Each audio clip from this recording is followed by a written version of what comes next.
go. And then pressing more buttons. I wonder if I can zoom in a little bit more. Close, far away. There we go. It is all about me. Oh, up and down doesn't work, but zoom does. There we go.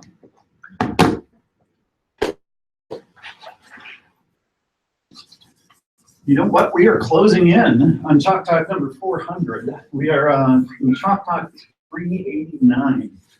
Any kind of unfortunate accident. Hit 400 this summer. Chalk Talk tomorrow and next week. I'm going to be traveling. But after that, we'll be back. Yeah, we'll have a couple of Chalk Talks. There won't be a Chalk Talk on the July 4th weekend.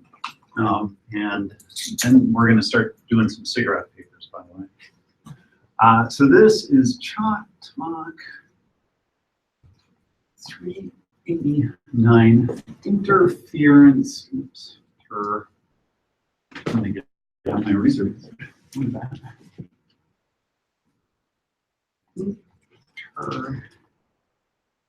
Interference.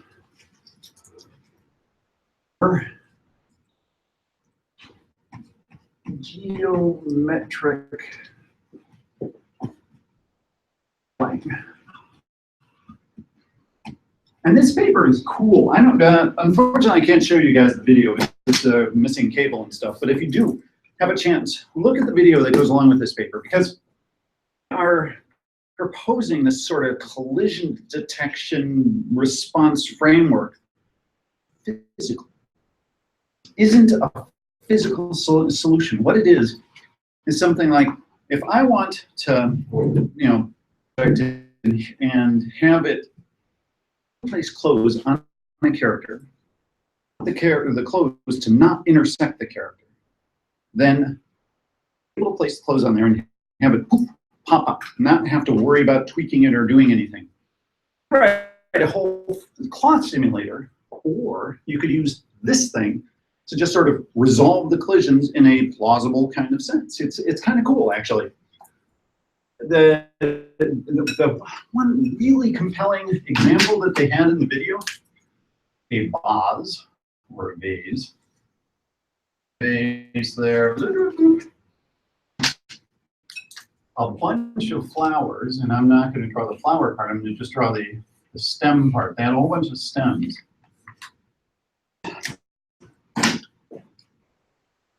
Modeling this, if you were setting up like that, what you'd have to do is sort of here, and you'd want to make sure that the intersect the vase. You want to make sure everything is there.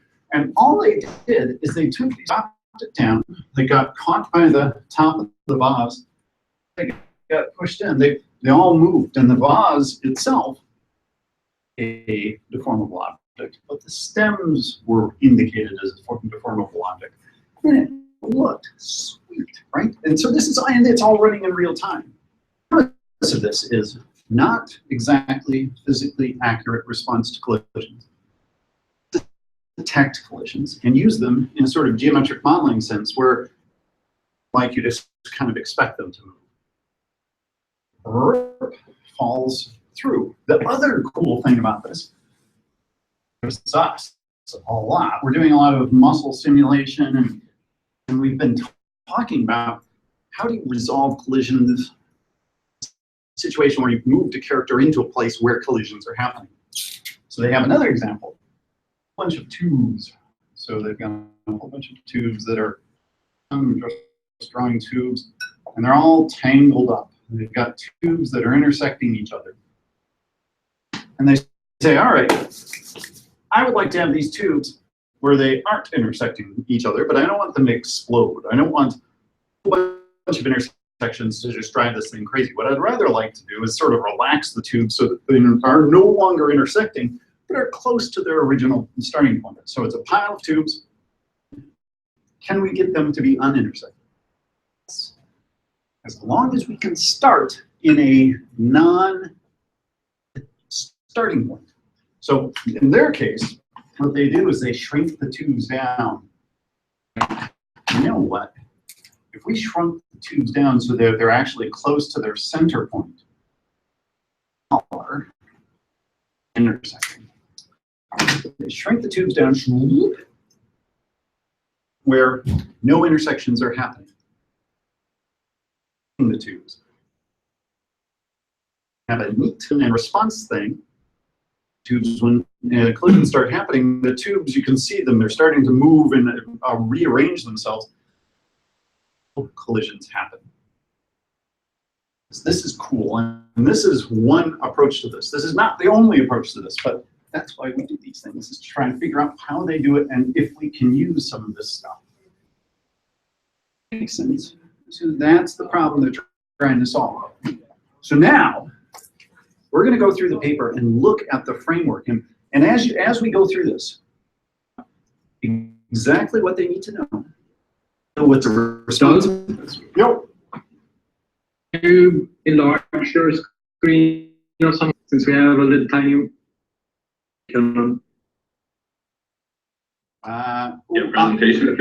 Presentation mode. Hold on. Let's try this. No. Yeah. Did that do anything? Turn black. Oh, okay. Well, then I'll stop that. Oops. Nope, that's the wrong button to press. Stop presentation mode. Hold on. So let me try one more time.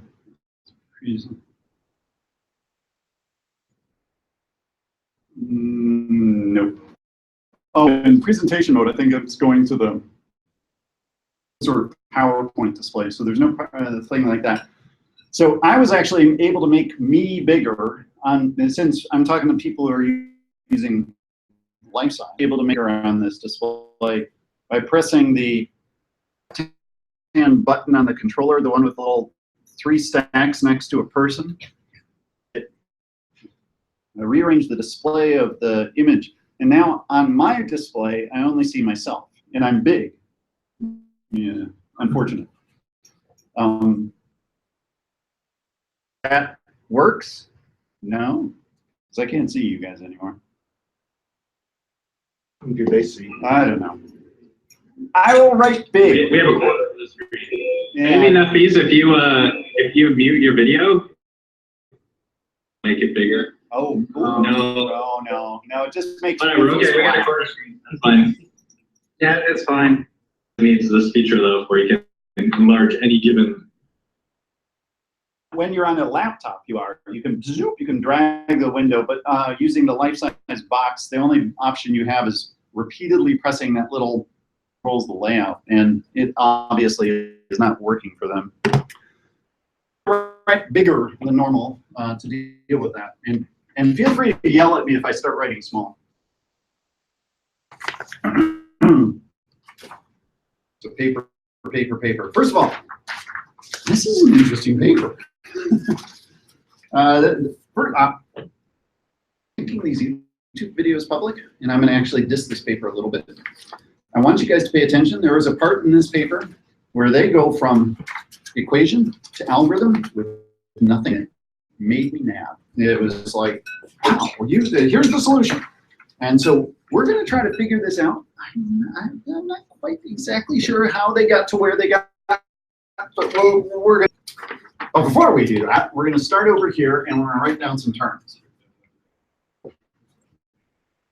What exactly is the problem set? Got a sphere that I'm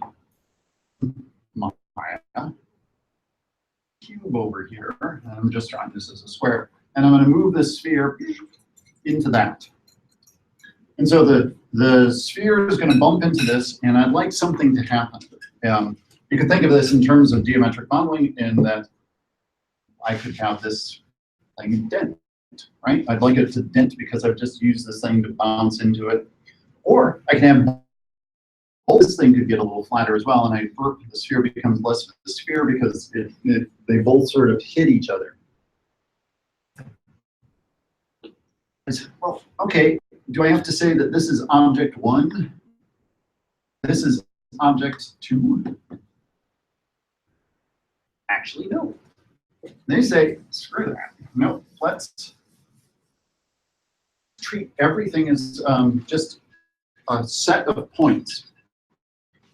They say that I want a mesh where all the points in the world are represented vector cube, called vertices.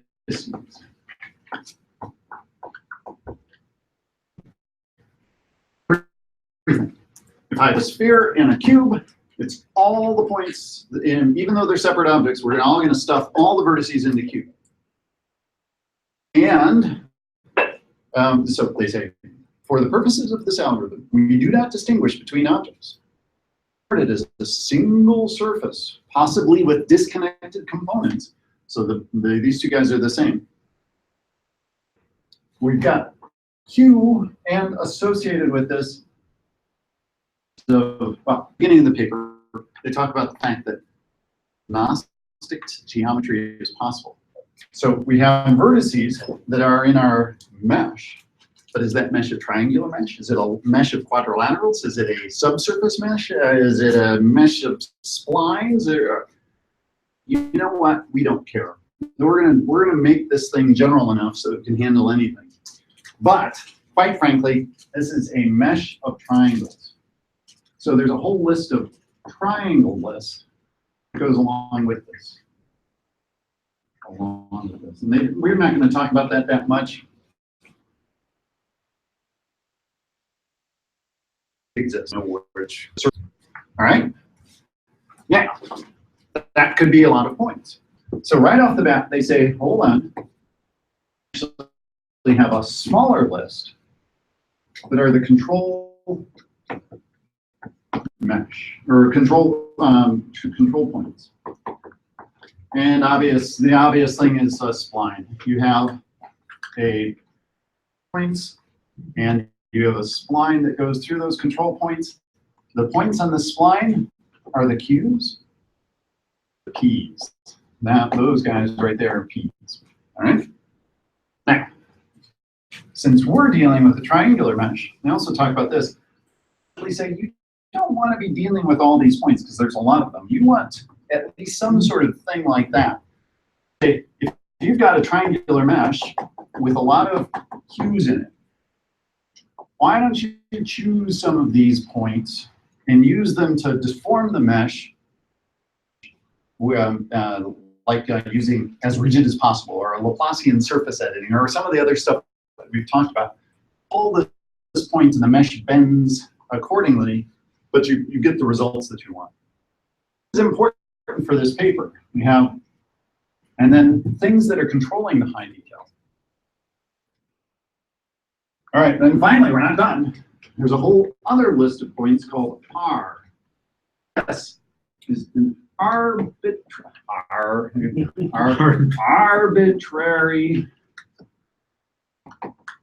on the surface. And in this case, let's draw some triangles.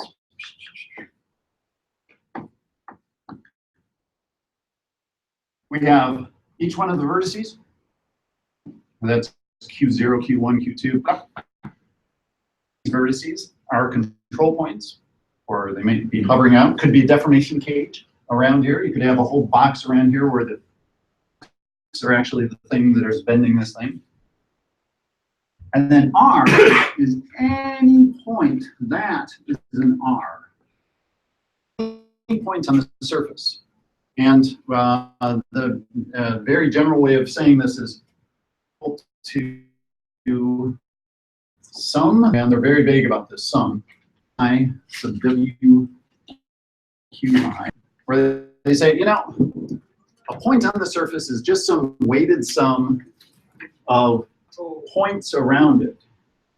This in terms of a sub, if this was just linear triangles, well, that would be easy. The weighted sum of 3 points of this triangle is a barycentric weight, and you could determine a point on that triangle.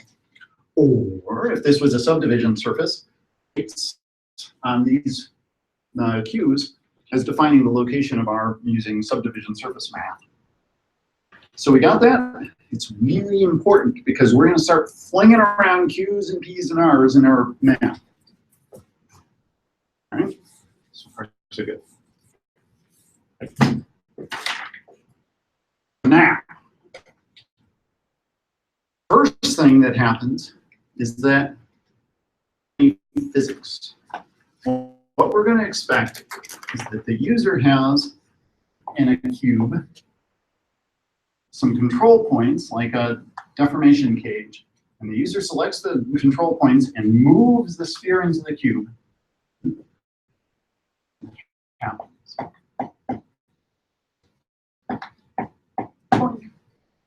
Find the line. This sphere is actually going to touch that cube. To edit, it actually might go through much more realistically. Here might be the cube like that. Drew it actually a little bit bigger than there. I said that's okay. This is very much a history-based kind of thing. Right. The edits, and we're going to move the sphere according to the user's desires. At some point, we're going to do a move. We're going to do a time step in an unintersecting state, and we end up in an intersecting state. We have for this thing to assume that the starting point of it is intersecting state. Huge limitation of this. Well, not limitation, but it's just a huge constraint of this. So, to actually say, all right, what happens during a collision? We have a whole bunch of points of R, right? And when you're deforming some points, there are going to be some points that are going to coincide. They're actually going to slam into another point, R. Then we're going to call that one R prime. Choose a point on this sphere and a point on this cube. As we move from the non-intersecting state, which might, to the final state, point along that trajectory where cube and a point on the sphere and share the same location at the same time. And that right there is called an interference. Interference event.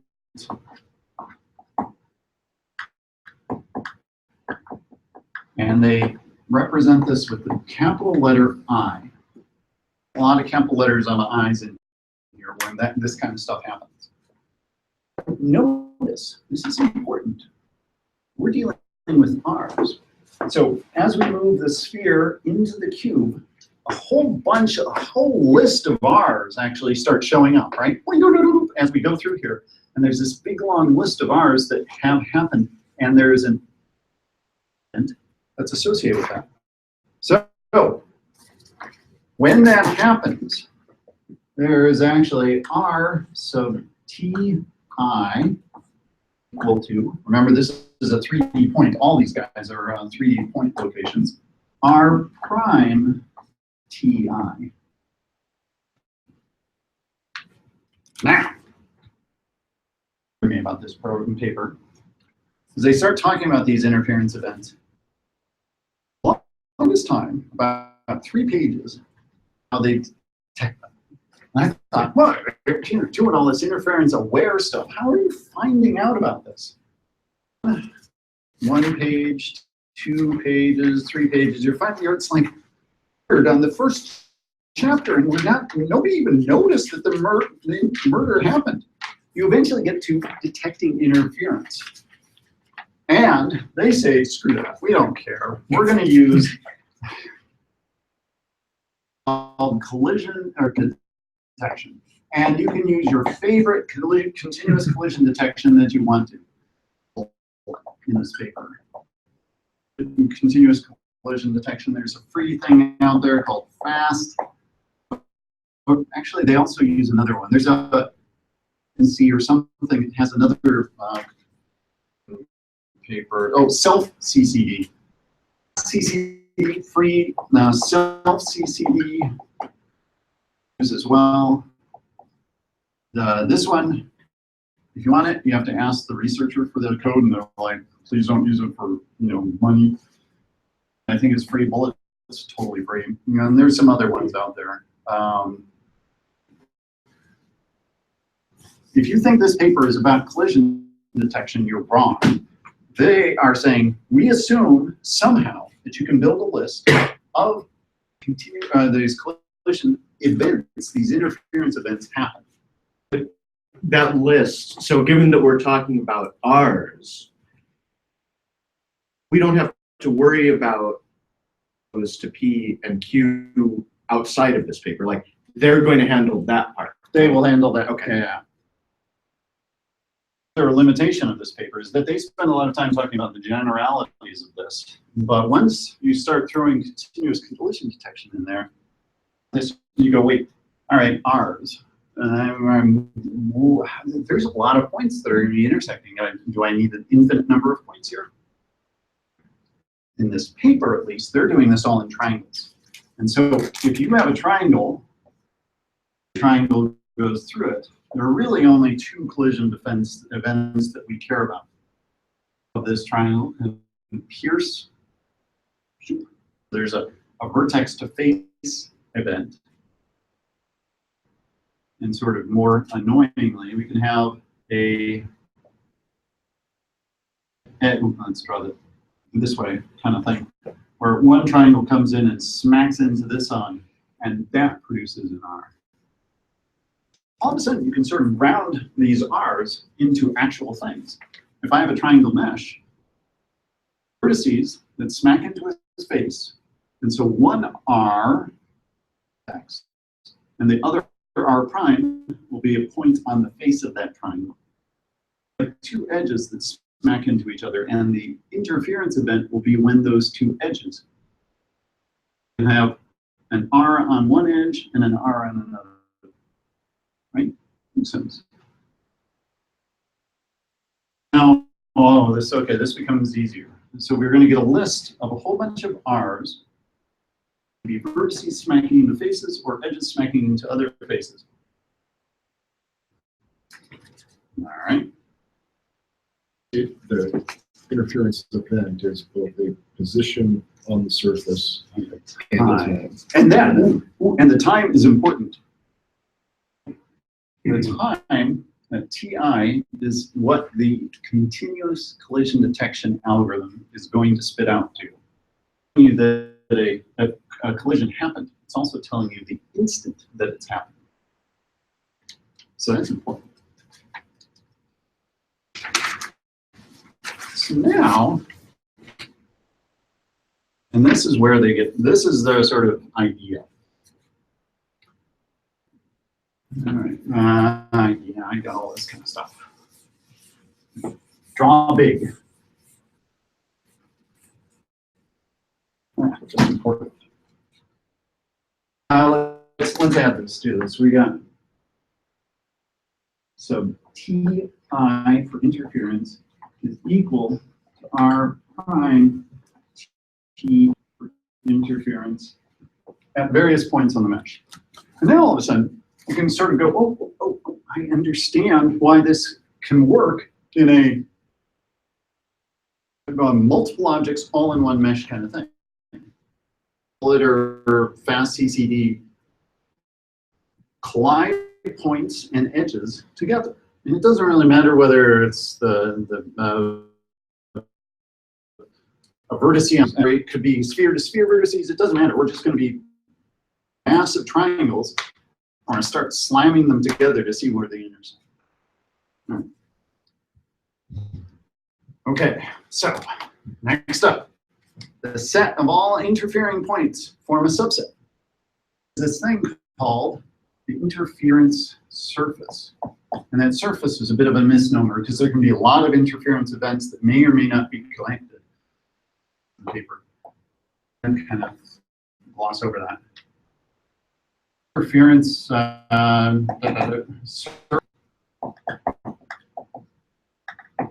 called sub I, right?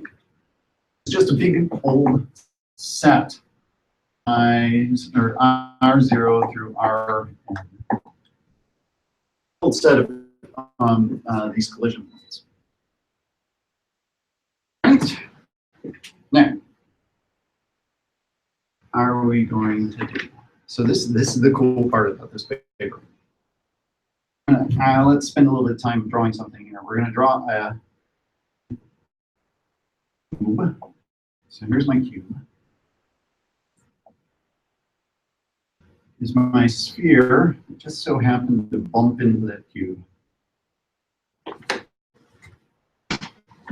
And, well, actually, let's draw this. So this is the starting point of the sphere and the ending point of the sphere. So let's draw the trajectory of our sphere.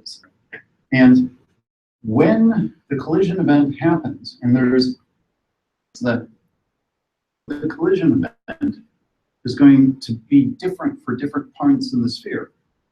Move this sphere from here to there, and it actually intersects this cube.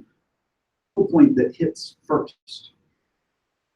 For each one of these points, there's a different time of interference. So now,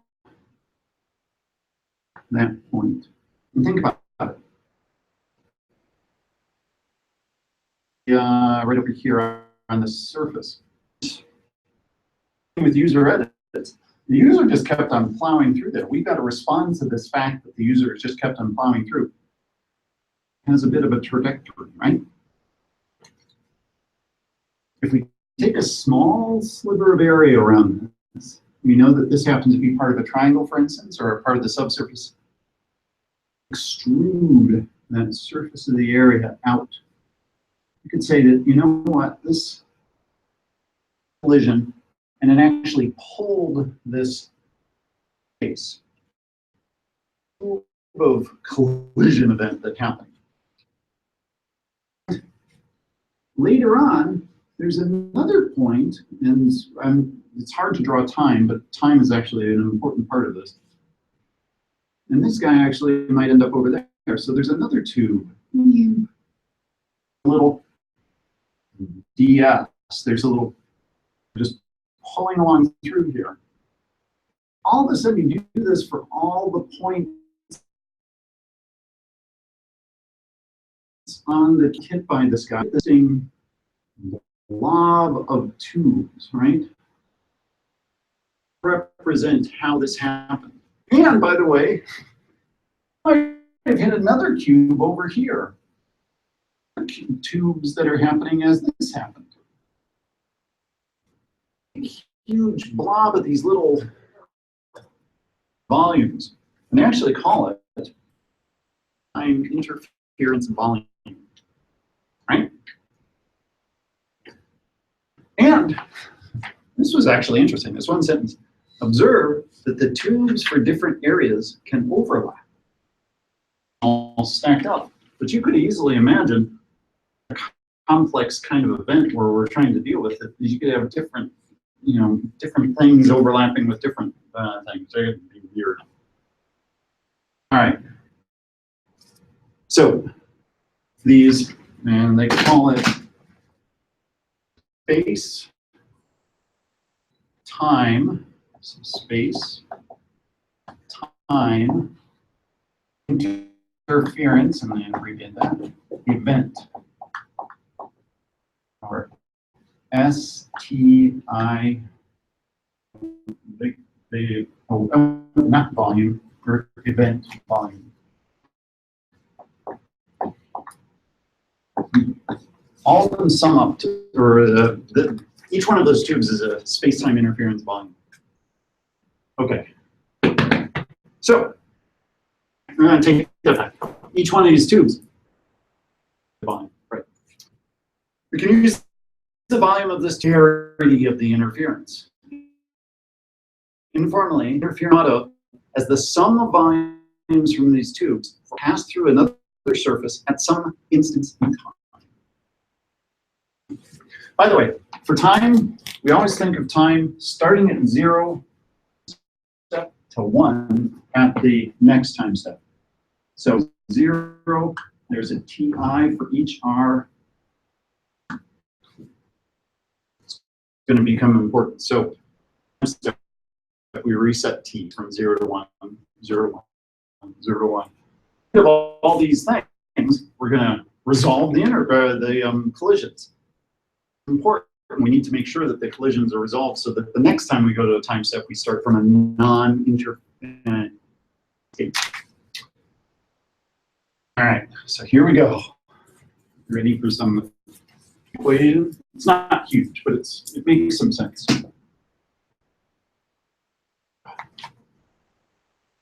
Deformation from a configuration n minus 1 to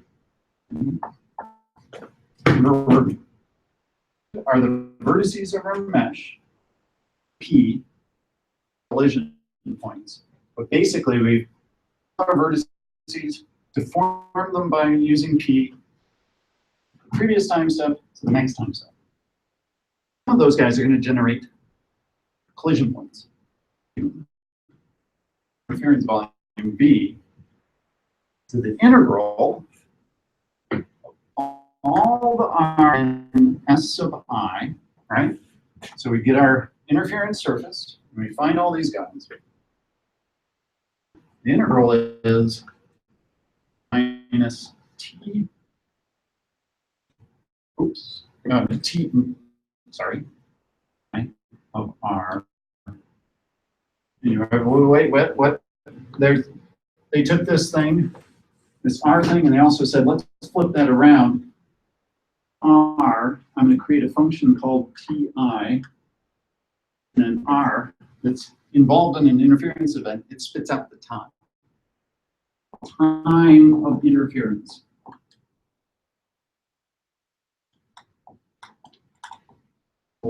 Equation. Delta r n. Well, yeah, I'm going to erase this because I want to write big. For all this stuff, you know what ours are now. N R at S.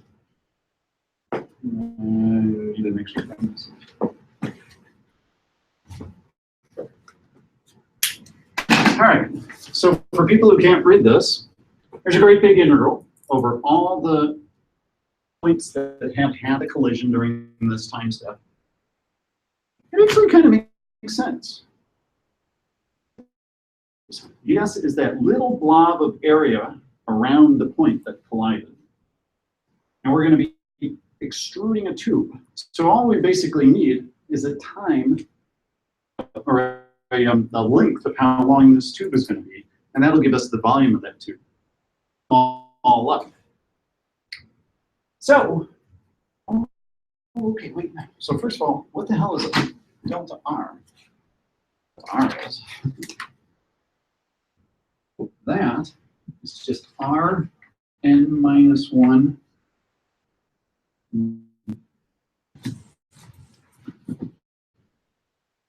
n minus 1, which makes much more sense. How far R traveled from the previous time step to the current time step. This is just the path of R from the beginning of the time step to the end of the time step. Well, we're multiplying that by, remember, time is 1. This is going to be a number between 0 and 1. Fraction of time has plowed through that point. One thing thinking about as this was going on, what if you have all this, but just bear with me. I've got a point that's gone through a surface. There's a little blob of surface around that point this time, and then it travels a certain distance. This is where the user wanted it to be. Once it hits a surface, it draws out this tube. Is intersection long, right? which actually makes sense because this is just how far we're moving. It's basically the percentage of the distance that we've moved after the intersection. No problem. What about that?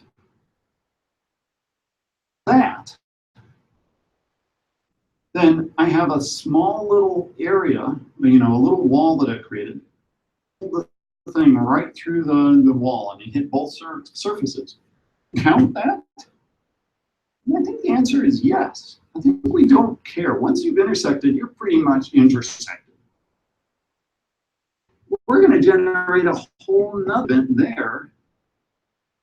Because remember, the R's can pop up any time that the continuous collision detection says, hey, I've detected a collision. Points of the mesh, they are generated by the collision detection thing. R's that are represented by the same vertex on our sphere. This would generate a whole other little teeny collision volume. I mean, it seems like our goal, say, hey, a collision happened, and we're looking back to, you know, time step began. Collision happened, and now we want to change history, interact, and end up in an intersected state, which happened. Like it should never have emerged from the other side of the wall. Oh, this is such an awesome question because it leads right into the equation. You'll get $1 after. All of this. When I first saw this, I saw this and I was like, wow, that sounds weird. This doesn't make sense. Well, this is going to be, and the whole goal of this solution is, remember, this isn't physics. Finite element stuff, there isn't anything. They're basically going to say, what do we have to do equal to 0? What do we have to do to the mesh down to 0? These interference events are going to, even though the same point on the mesh is going to be intersected twice, those actually, one quick little thing, because you're going to yell at me if you're really watching the math, change the normal so that it's negative after the interference event. So this is a negative volume, either 0 or greater than 0. So quite frankly, 0 would be great. We just don't want B to be negative. So they are saying, look, what do we have to do to change this thing so all these volumes start with 0? Or this total volume gets closer and closer to 0. That is a crazy nonlinear problem.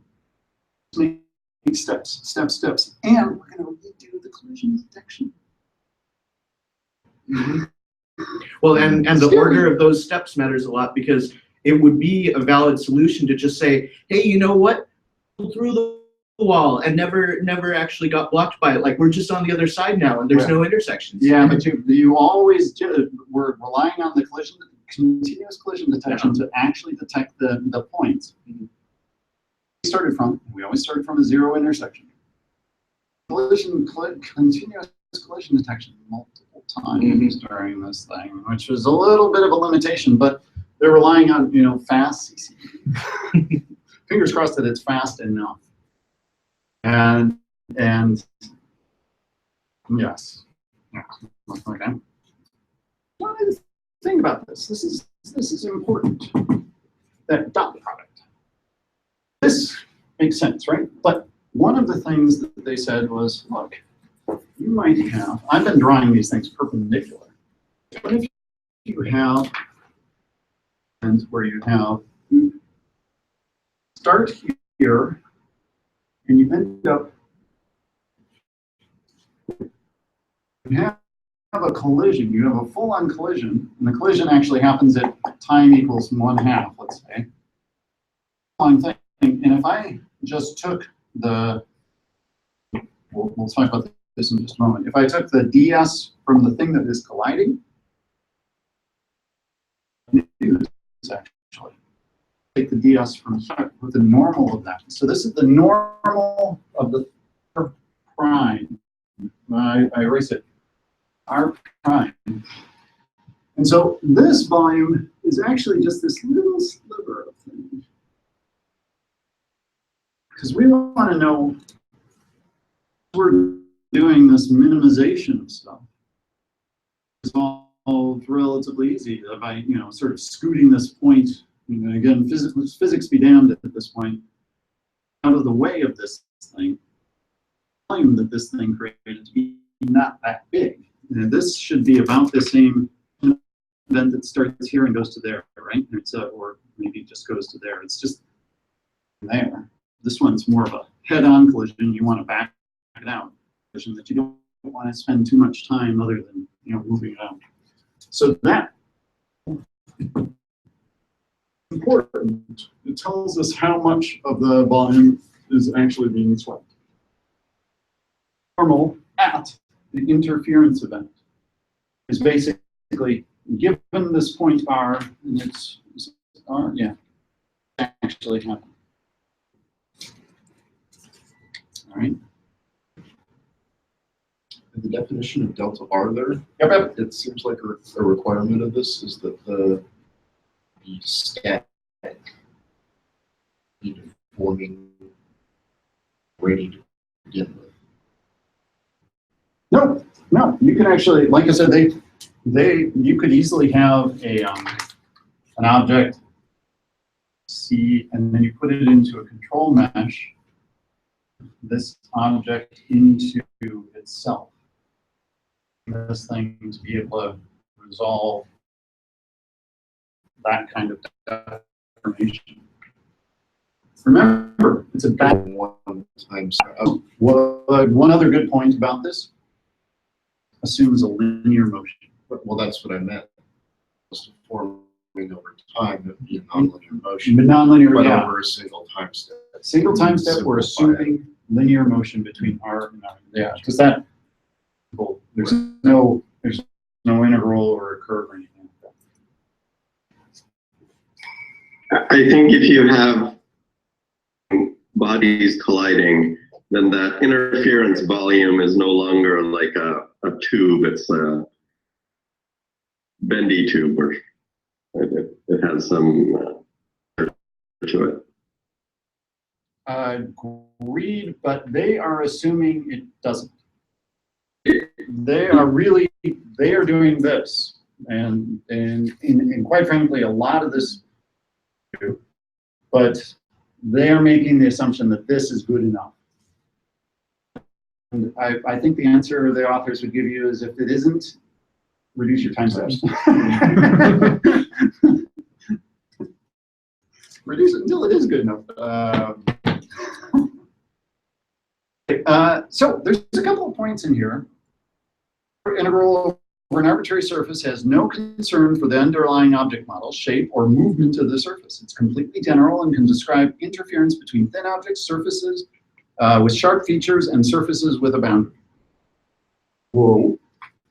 Considering continuous trajectories assures that no intersection goes undetected compared to sampling the geometry at various fixed interval configurations. Yeah, continuous collision detection for this sort. Then takes into account the angle between the linear trajectory of a point, we already talked about that, and the measure of interference is captured by a single volume rather than a separate measure for each interfering point. The problem dimension. We're taking all these points and blobbing them into a single, and notice, this is a number, right? This is like 6. Okay, so now, this is the part where I'm annoyed with the author. Are you listening? You just jumped. And actually, if you go back and look at some other papers, if you are a fan of collision detection and collision response, you can kind of figure out how this all works. They say, here's the problem. I'm going to minimize. Minimize. We always love.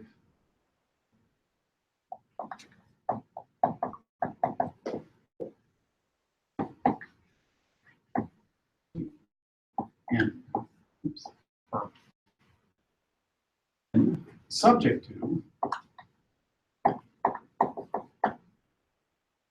E sub Pn.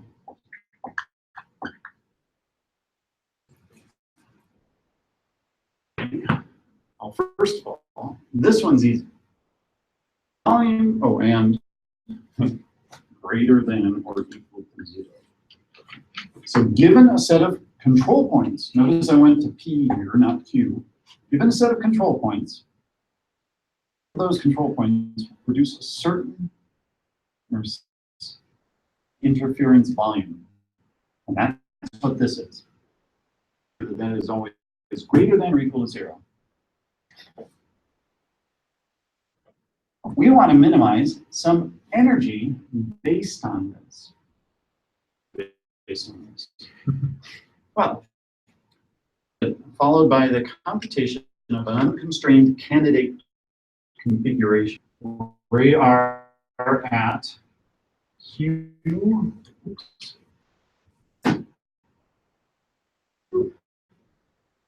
over it N, location of all the points in the mesh.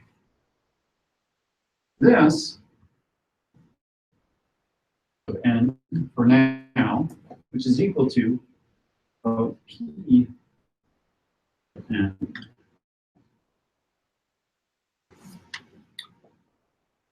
First of all, what the heck is F? Is our user vector coordinate or all our things. This is the thing that takes our control points and produces the location of Q. That's all it does. So this is our control mesh and the default location of our points or whatever. It's our control points that are controlling the mesh, the location of the cubes. And we're going to say that the user wants them to be there, and we're going to call this thing Q tilde. This is where we'd like the points to be. We have to do this interference detection. So we then perform an interference detection on the candidate trajectory. We have all these Q delta Q, which is equal to Q tilde N, Q is 1, right? Where we started from and where we ended up. And so we do collision detection on this. A bunch of R's, right?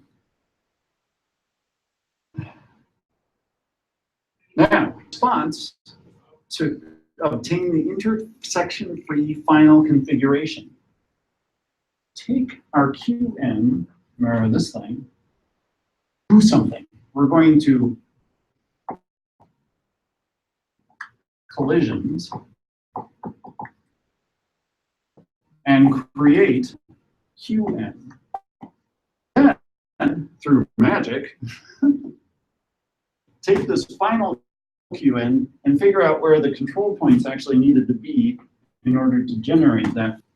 So you can imagine, and in fact, the authors, if you go through it, they have a little demo program that you can download and run.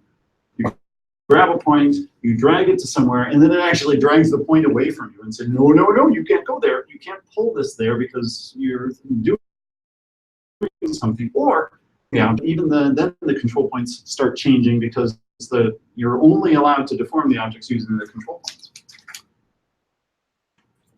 All right, so basically, think about that. Then the Q tilde is the place that we want to be.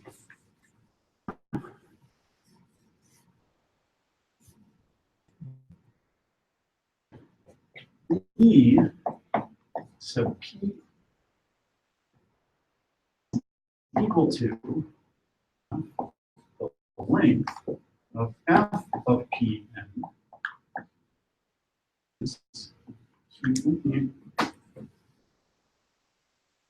Q tilde n.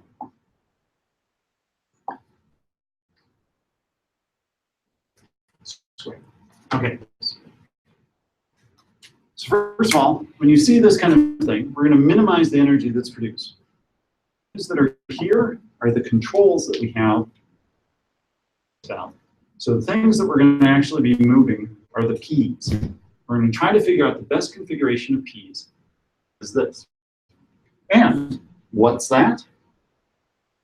Current state of our P's to generate set of cues that represent our mesh. Pair that with where the user wanted the thing to be.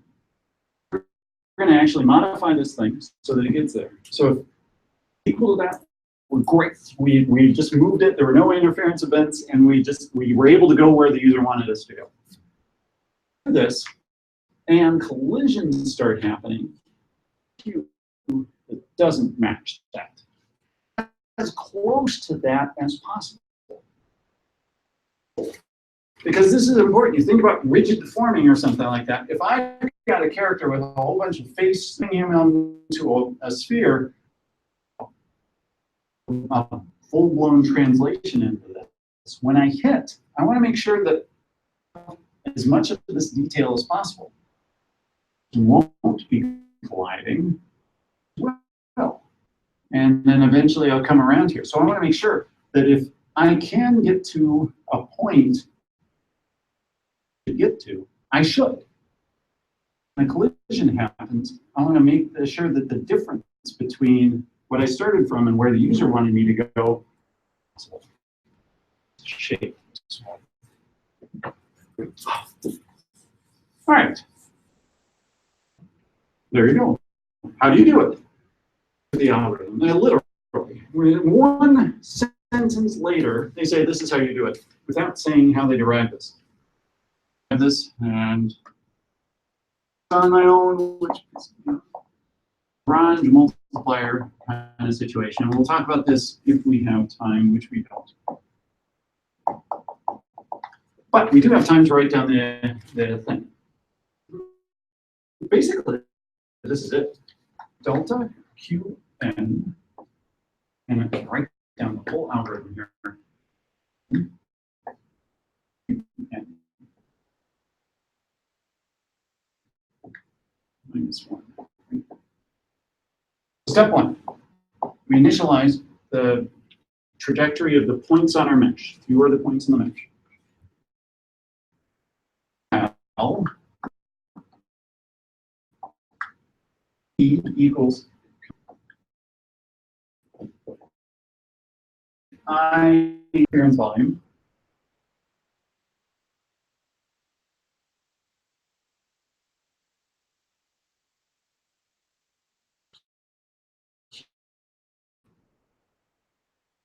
U is less than 0. Where we start, we're going to go with minus 1.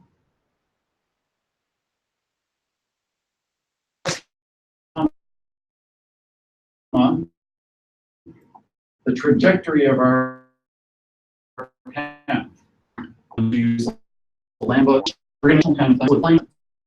And then we're going to change.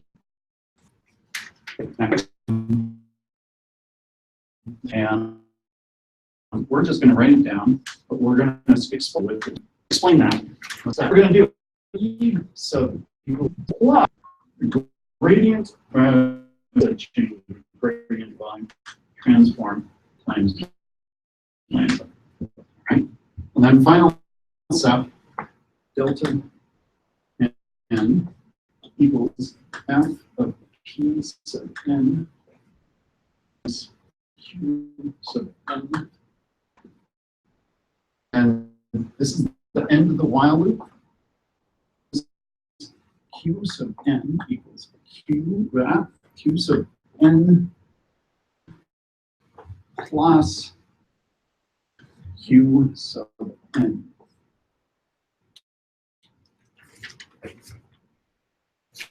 So actually, it's a pretty simple thing. First of all, this is not hard. We saw how to do this. Use continuous collision detection. They described how to just string out those tubes from the collision points.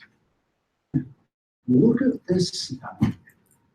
And it all hinges on that bad boy right there. We are going to take the current state of P.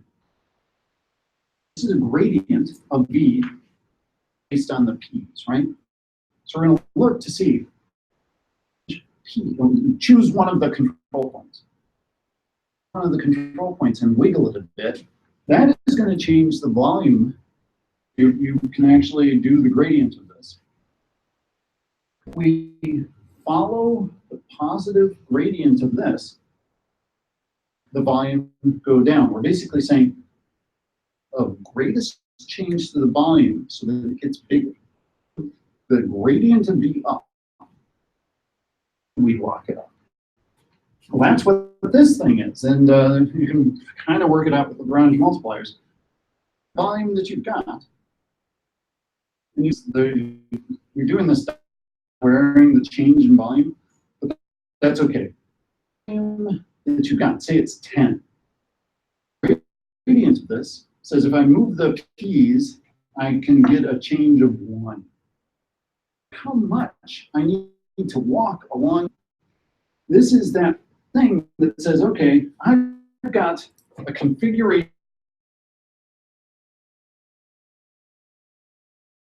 of p's until I in that direction. Move p's. This is, and the B3, this was 20, and this vector time dotted a vector. These guys are vectors. Move along the gradient. Move P. Where this meshes, and that's your new trajectory. But you're not done, because it into some more collision states. So we go back up, redo our continuous collision detection, and figure out the volume. Now, we would look at this, which is the keyhole thing, but that isn't. That's in the appendix. And it's a little tricky, frankly. It's possible to do with automatic differentiation. So we're going to get kicked out of here right now. You're kicking out math. Wow. Looks Greek to me.